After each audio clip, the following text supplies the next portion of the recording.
budeme v hrnci. Mnohokrát budeme v tlakoch. Mnohokrát budeme v bolestiach. Mnohokrát budeme trpieť pre Krista. A apoštol Pavel hovorí, 4-krát mu išlo o život pre Krista.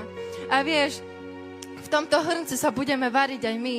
Ten tlak budeme niesť aj my. Vieš, mnohí nevydržali v tom hrnci. Mnohí sa snažili odísť z toho hrnca, alebo ísť preč z toho hrnca. A preto sa nazývajú dnešným slovom odpadlíci. Pretože nevydržali ten tlak, nevydržali tie boje, nevydržali tie skúšky, neboli ochotní trpieť pre Krista. Ale to, že sú vo svete, to, že sú v temnote, to, že proste jedného dňa budú v pekle a že bude tam plač a škripanie zubov a že tam bude ten plač a náriek, to si teraz neuvedomujú.